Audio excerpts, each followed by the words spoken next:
दोस्तों ये सब मैं आपको क्यों बता रहा हूं, अब सुनिए मेन पॉइंट।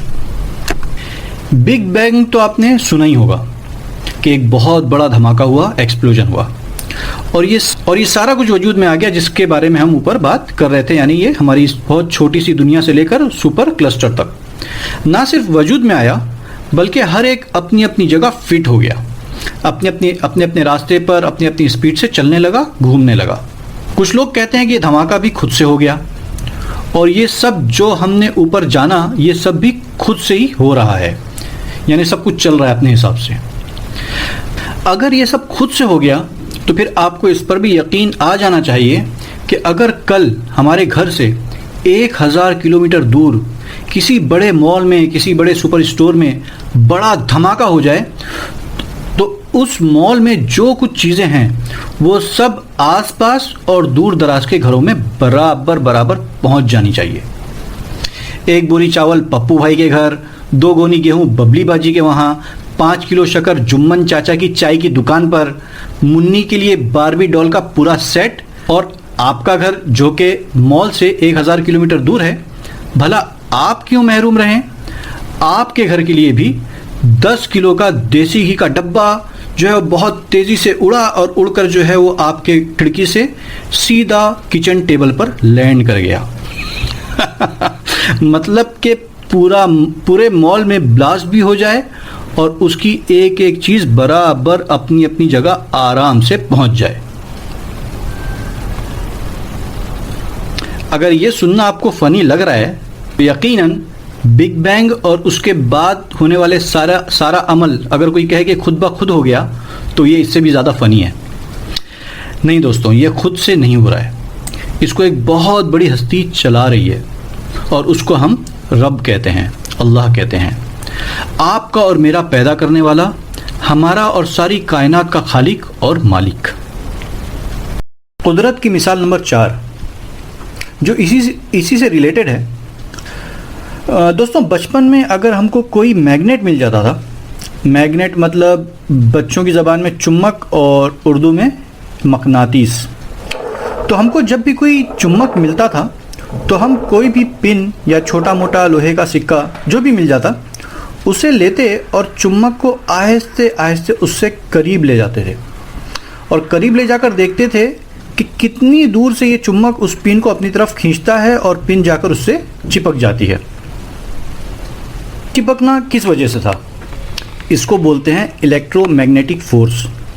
मैग्नेट के आसपास एक मैग्नेटिक फील्ड बन जाती है जो अपने करीब आने वाली पिन, सुई वगैरह को अपनी तरफ खींच लेती है और अगर 2 मैग्नेट हों तो दोनों का नॉर्थ या दोनों का साउथ एक दूसरे को दूर फेंकता है।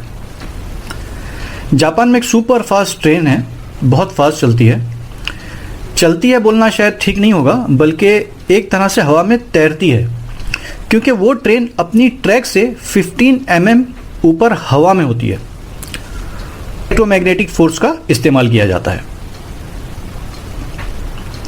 15 mm बोले तो 1.5 सेंटीमीटर, मतलब कि 1 इंच से भी कम। इससे आप समझ सकते हैं कि इलेक्ट्रोमैग्नेटिक फोर्स से पूरी की पूरी ट्रेन हवा में होती है। इतना समझ में आ गया? राइट। अब इससे थोड़ा आगे चलते हैं। जहां हम सुई के 2 तरफ मैग्नेट लाकर उसको बीच में रहने पर मजबूर कर रहे थे, अब हम सुई के चारों तरफ मैग्नेट लाते हैं और सुई को बीच में रखने की कोशिश करते हैं। This is very very very difficult.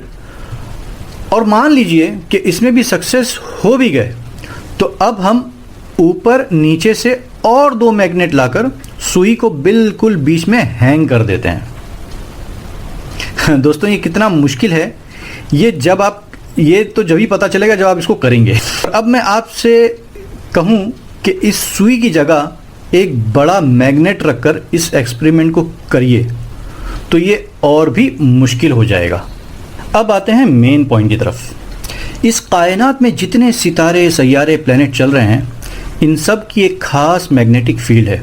हमारी ज़मीन की भी एक ख़ास मैग्नेटिक फील्ड है। ये सारे एक दूसरे से दूर भी हैं और एक दूसरे से मैग्नेटिक फील्ड की वजह से जुड़े हुए भी हैं।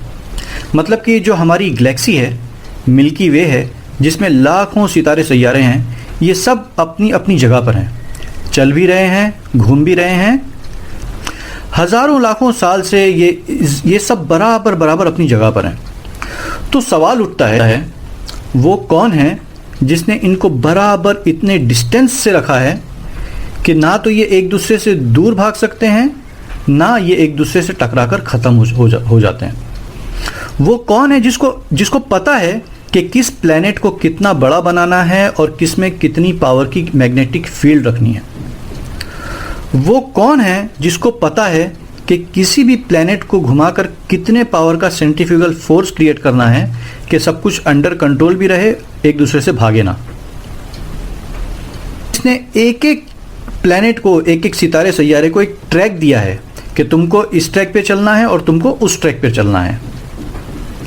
वो मेरा, आपका और सारी कायनात का बनाने वाला अल्लाह है। कुरान की सूरह रहमान चैप्टर 55, इसका ट्रांसलेशन पढ़ लीजिए, दिमाग बेदस इजाफा हो जाएगा कि अल्लाह हमसे वहाँ क्या कह रहे हैं, हमको क्या बता रहे हैं।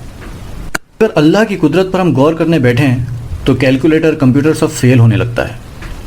तितली का खूबसूरत पर देख लीजिए, मोर का हुस्न देख लीजिए, शेर की दहाड़ और ब्लू व्हील की जिसामत देख लीजिए, मकड़ी का जाला हो या शहद की मक्खी का छत्ता देख लीजिए, सब के सब आपके अल्लाह की मखलूक़ात हैं। सब के सब को अल्लाह ने पैदा किया है और सब के अंदर की कारीगरी है। वही है जिसने ये सब किया और कर रहा है और चला रहा है। दोस्तों, ये मैंने बहुत शॉर्ट में समझाने की कोशिश की है, वरना इतनी मिसालें हैं और इस कायनात और ख़ुद हमारी इस दुनिया का इतना ज़बरदस्त मैकेनिज़्म है कि कई कई घंटे उस पर बात की जा सकती है। दुनिया जाने दीजिए, खुद हमारा अपने जिस्म का, हमारी बॉडी का जो मैकेनिज़्म है वो इतना ज़बरदस्त तरीके से काम करता है कि अगर कोई एथियस्ट, कोई खुदा का इनकार करने वाला ज़रा सा भी दोगलापन किए बगैर ईमानदारी से अगर उस पर रिसर्च करे तो वो ज़रूर इस बात को कबूल कर लेगा कि नहीं, कोई तो है जिसने इतनी ज़बरदस्त इंफॉर्मेशन और इतना ज़बरदस्त सिस्टम और इतना ज़बरदस्त मैकेनिज़्म बनाया है। ये सब खुद से नहीं बन सकता, किसी बहुत पावरफुल हस्ती ने बनाया है और उसी हस्ती को हम अल्लाह कहते हैं। दुआ है अल्लाह से कि वो हम सबको सही रास्ता दिखाए और अपने नेक बंदों में हमें शामिल फरमाए, आमीन। तो दोस्तों, अब इजाज़त लूँगा, माफ़ी चाहता हूँ, थोड़ा ज़्यादा टाइम ले लिया इस बार। आप सबका बहुत बहुत शुक्रिया। मिलते हैं नेक्स्ट टॉपिक के साथ। जब तक के लिए अपने भाई कैप्टन मोहम्मद को इजाज़त दीजिए। तो दोस्तों, खुश रहिए और एक दूसरे की मदद करते रहिए। याद रखिए, हम सब एक माँ बाप की औलाद हैं, भाई भाई हैं, दुश्मन नहीं। ना मैं आपको इस चैनल को सब्सक्राइब करने बोलूँगा और ना वीडियो को लाइक करने। अलबत्ता ये ज़रूर कहूँगा कि इस वीडियो को जितना हो सकता है शेयर ज़रूर कीजिए, क्योंकि आज दुनिया में प्यार, मोहब्बत और सही इन्फॉर्मेशन की बहुत ज़रूरत है। दूसरों तक सही इल्म का पहुंचाना भी सदका है, पुण्य है। इस वीडियो और इस सीरीज़ का नेक्स्ट पार्ट ये रहा। अस्सलामु अलैकुम वरहमतुल्लाहि वबरकातुहू। जय हिंद।